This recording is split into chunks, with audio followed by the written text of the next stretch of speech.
Rebonjour, donc voilà, donc je vais, comme promis, je vais vous faire une deuxième vidéo. Donc aujourd'hui, ça va être un sujet un petit peu particulier puisque on va parler de pourquoi on a du mal à prendre une décision. Et oui, ça c'est problématique pour tout le monde parce que dans la journée, qu'est-ce qu'on n'a pas des décisions à prendre? Parce qu'on est confronté à ça. Donc, par exemple, du plus simple, c'est-à-dire, comme moi, qu'est-ce que je vais faire à manger aujourd'hui? Ça, c'est toutes les femmes, hein. Mais au plus complexe, c'est, par exemple, vouloir changer de carrière, mettre fin à une relation. Il y a des décisions qui sont paralysantes, qui sont dures à prendre. Ben, qu'est-ce qui se passe dans notre cerveau qui hésite ou doute? C'est compliqué ça. Alors, eh bien, le cerveau, lui, qu'est-ce qu'il fait? Il cherche la sécurité, pas l'incertitude. Lui, il veut la sécurité dans sa tête. Donc, et c'est vrai, nous tous, nous voulons que ça soit sûr et sécurité. L'incertitude, on ne la veut pas. Donc, parce que c'est une machine à prédire, le cerveau humain. C'est une machine à prédire. Il adore la routine. Ah ben voilà, il adore la stabilité, le connu. Donc tout ce qui est inverse, il n'aime pas. Il aime tout ce qui est carré, quoi. Lorsqu'une décision s'implique, eh bien, le cérébral de votre cerveau, lui, il commence à être dans l'anxiété et la peur. Donc, résultat, eh bien, on est dans l'inconfortable décision. On ne sait pas quoi faire. Alors, quand on est dans l'incertitude, le cerveau, lui, il analyse. Il dit, oh là là là, ça c'est pas pour moi, moi je suis dans l'incertitude là. Quand on analyse notre peur, on dit, est-ce que je vais quitter ce travail ou est-ce que je vais rompre. euh, il analyse le cerveau et lui, il veut la sécurité, hein. Donc, la deuxième chose aussi, ce qu'il veut, c'est la surcharge cognitive. Trop d'options tue l'option. C'est-à-dire qu'il y a trop de décisions à prendre sur une décision quand il y en a plusieurs. Alors là, c'est horrible, horrible. Face à trop de choix, notre cortex frontal, pour notre cerveau, le siège de la planification et de la logique est saturé. Voilà. Quand vous avez de la logique, lui, il en peut plus. Il dit non, stop, stop, stop, stop. Alors, qu'est-ce qu'il faut faire?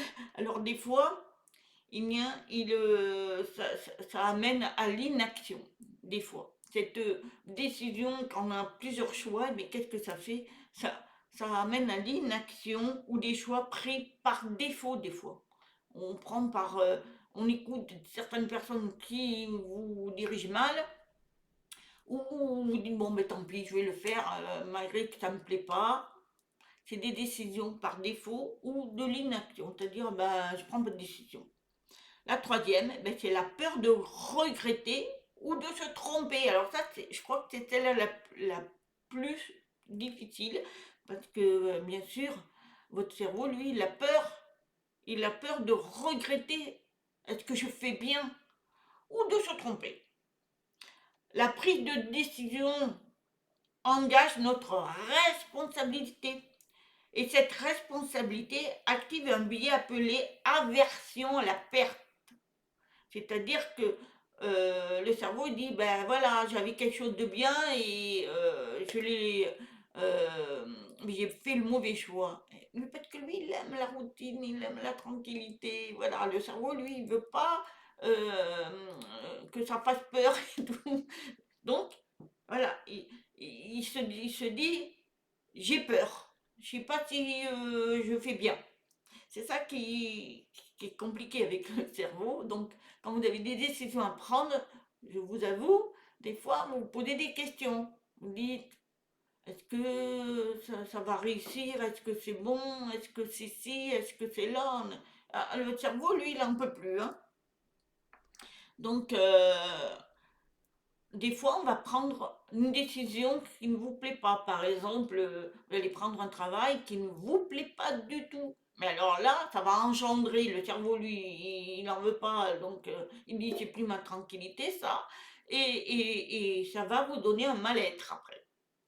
Donc, et la quatrième, c'est les croyances limitantes inconscientes. Apparemment, nos décisions sont souvent influencées par des schémas de pensée hérités de notre éducation. Et oui, il y a beaucoup de gens qui ah ben oui, mais moi je suis obligée de faire ça parce que ma famille, mes parents m'ont appris que ça doit être comme ça. Donc, c'est des schémas qui font, c'est des croyances limitantes. Et ça aussi, c'est pas bon. C'est pas bon du tout. Ces croyances comme je ne suis pas capable, aussi, je dois tout contrôler, je ne dois pas décevoir. C'est comme des filtres, ça aussi, hein. Ça, c'est. Vous dites ça comme ça, et ça, on le dit assez souvent d'ailleurs. Je dois tout contrôler ou je ne suis pas capable. On en entend souvent, eh bien non, ça ce sont des... parce que peut-être dans votre famille, quand vous étiez petit, vos parents vous ont un peu rabaissé en disant, mais de toute façon, t'es un bon à rien, t'es un incapable. Alors, vous enregistrez tout ça. Donc, après, ben, dans votre vie, c'est très compliqué. Votre cerveau, lui, il a été habitué à ça. Il aime la routine, donc il va s'imposer. Et il va dire, ben oui, mais est-ce que je suis capable de le faire? Ça, c'est pas bon. Donc, c'est des choses à travailler aussi. Alors, que faire pour décider plus sereinement? Alors, qu'est-ce qu'il faut prendre? Eh bien, il faut apprendre à écouter son corps, comme je dis tout le temps. Les signaux corporels, tension, respiration, sensation de légèreté ou de l'odeur, sont des indicateurs puissants, souvent plus fiables que nous pensons. Et oui, quelquefois, vous allez, je ne sais pas moi, vous allez à un rendez-vous pour un entretien et vous avez la boule au ventre. C'est un des signes, ça. Ça veut dire que ça ne vous plaît pas. Il y a plein de choses. Votre corps, il parle, hein, de toute façon. Il parlera toujours, lui. Réduire le nombre d'options. Si vous avez plusieurs choix, eh ben, il va falloir les réduire et prendre ce qui va vous correspondre. Se concentrer sur deux ou trois possibilités concrètes que le cerveau, lui, va mieux accepter. Après, vous pouvez aussi faire appel à la visualisation. Alors ça, c'est un peu plus compliqué. Imaginez les scénarios futurs. Par exemple, vous imaginez, oh ben, si je rentre là, ça va bien se passer, gna gna gna. Vous vous imaginez dans cet endroit où ce que vous allez faire, vous allez... Enfin, tout. Vous imaginez. C'est possible. Ça peut vous éclairer les décisions. J'ai jamais fait ça par contre. S'autoriser à expérimenter une décision qui n'est pas gravée dans le marbre. Elle est souvent une étape, pas une fin en soi. Alors, vous pouvez vous foncer à une décision qui est, par exemple, quitter un boulot que vous aimez, mais vous voulez changer de vie. Et c'est dur, hein, parce que changer. Eh ben, il y en a, ah ben, ils vont s'autoriser cette expérience. Voilà, ils vont le faire. Allez, ils vont pas avoir peur. Ou, bah, ça y est, je vais quitter ma copine ou mon copain, et voilà. Et je vais aller, aller plus loin. Même si j'ai pas d'argent, je m'en fous. Voilà, ce sont des choses qui fait qu'on s'autorise une expérience. Alors, décider, c'est avancer, bah, évidemment, c'est assez logique. Ce n'est pas éliminer les incertitudes, mais apprendre à naviguer avec elles, c'est-à-dire gérer au mieux que votre cerveau, lui, comprenne que vous voulez, voilà, il faut qu'il soit en harmonie avec votre corps et votre tout en vous. Et comme ça va aller mieux. Parce que les incertitudes, on en a tous, hein, et malheureusement, hein. Donc, il faut comprendre ça. Nos sentiments vont nous aider aussi. Si oh, ben, j'ai envie vraiment de le faire, mais que vous avez une opposition, vous ne savez pas si ça va être bien ou pas bien, mais vous dites, mais j'ai envie de le faire. Ben, si votre corps, lui, vous n'avez pas une boule au ventre, vous êtes bien, faites-le. Alors voilà, et les choix, on en a tout le temps. Dans la journée, on en a tout le temps. Mais ça vous permet de grandir, faire des expériences et de modeler votre cerveau. Parce que, et d'enlever tout ce qui ne vous concerne plus.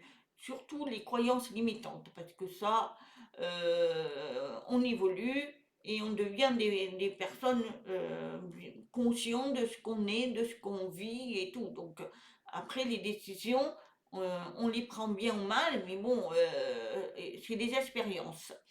Et ensuite, eh bien, n'écoutez pas les personnes parce que beaucoup disent n'importe quoi. Alors attendez, je dois... Et voilà, ce téléphone, c'est une horreur. Donc voilà, donc faire le bon choix, c'est la clarté de votre cerveau quand il décide une décision. Il faut qu'elle soit quand même bien, bien réfléchi et tout. Mais bon, on a des choix à faire dans la vie et pas toujours facile. Mais voilà, le cerveau, je vous l'ai dit, il aime bien tout ce qui est carré. Voilà, mais c'est à vous à enlever ce qui ne correspond pas à vous et tout. Et surtout des croyances limitantes qui sont à bannir. Et après, faites vos choix. Il y en a qui expérimentent autre chose. Et c'est du courage, hein, c'est avoir du courage aussi. Donc voilà. Voilà, c'est un sujet que je voulais partager avec vous. J'espère qu'elle vous aura plu. Des petits pouces. Je vous aime. Namasté.